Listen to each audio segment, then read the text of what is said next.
নমস্কার ইত্যাদি ইত্যাদিতে সবাইকে স্বাগত জানিয়ে আবারও এসেছি একটি নতুন গল্প নিয়ে। আশা করি সবাই ভালো আছেন, সুস্থ আছেন। আমিও ভালো আছি। একটা সুন্দর রোদ ঝলমলে সকাল দিয়ে আজকের দিনটা শুরু করেছিলাম। এই রোদটাকে আমি হাতছাড়া না করে কিছু জামা কাপড় কেচে দিয়েছিলাম, কারণ ঠিক নেই কখন বৃষ্টি আসবে, প্রকৃতির তো খেয়াল খুশি না। আমার বাগানের লাগানো পুঁইশাক, বরবটি আর যেসব গাছগুলো বসিয়েছিলাম সবগুলোতে ফুল ফল ভরে যাচ্ছে আস্তে আস্তে। খুব ভালো লাগছে। একদিন সুযোগ হলে আপনাদের ভালো করে দেখাবো। আর যেটা দেখানোর, দেখুন আকাশের কি দারুণ রূপ। শরতের একটা আগমন আমাদেরকে যেন চোখে আঙুল দিয়ে দেখিয়ে দিচ্ছে। নীল আকাশ আর তার বুকে ভেসে বেড়াচ্ছে অজস্র সাদা পেঁজা তুলোর মতো মেঘ। আমি একটা খুব সাধারণ রান্না করে দেখাবো আপনাদের আজ, ডাল মাখা। এই ডাল মাখাটা আমি ডালটা সেদ্ধ বসিয়ে দিয়েছিলাম আর তাতে কয়েক টুকরো কাঁচা লঙ্কা দিয়েছিলাম। ডালটা এখন সেদ্ধ হয়ে গেছে, উপর থেকে একটু কাঁচা পেঁয়াজ আর একটু সর্ষের তেল ছড়িয়ে দেব, দিয়ে ভালো করে মিশিয়ে নেব।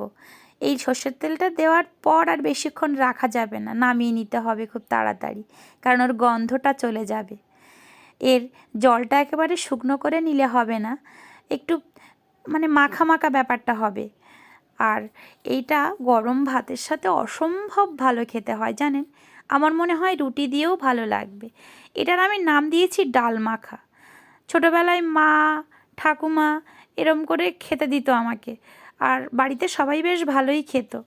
আমার ভালো লাগে। আমি নিজে নাম দিয়েছি কারণ মা ঠাকুমার কাছে জিজ্ঞাসা করলে কখনো বলিনি যে এটার কি নাম, কারণ ওনারাও হয়তো ওভাবেই খেয়ে এসছে কোনো নাম ছাড়াই, তাই ওনারা আর আলাদা করে কিছু বলতে পারিনি। তাই ডাল মাখাই মনে হয়েছে আমার। এটা বেশ ভালো খেতে, আপনারাও ট্রাই করতে পারেন। আমি কিন্তু কোনো রেসিপি শেখাচ্ছি না, আমার ভালো লেগেছে তাই আপনাদের সাথে শেয়ার করলাম। সকালবেলা ওই ডাল মাখাটাই বানিয়েছি।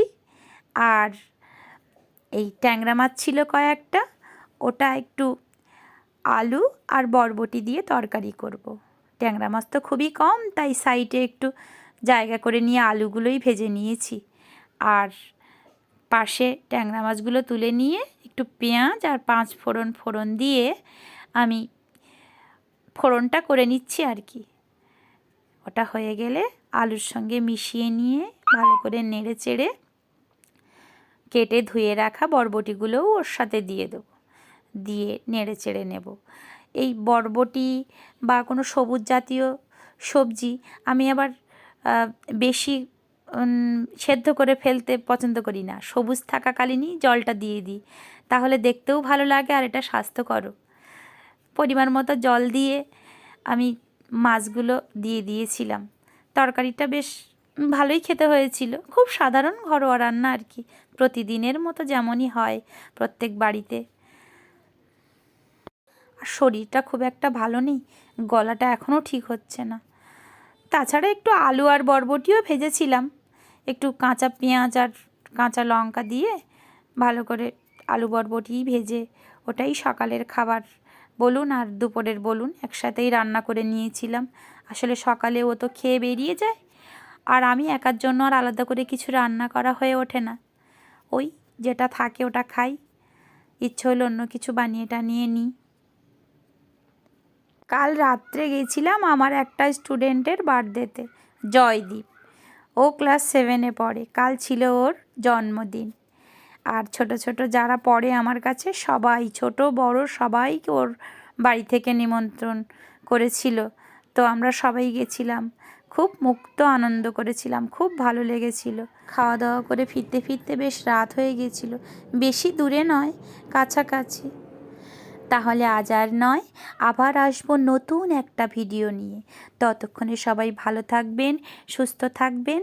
আর আমার গল্পগুলো যদি ভালো লেগে থাকে তাহলে লাইক, কমেন্ট, শেয়ার, সাবস্ক্রাইব করে আমার পাশে থাকবেন। নমস্কার।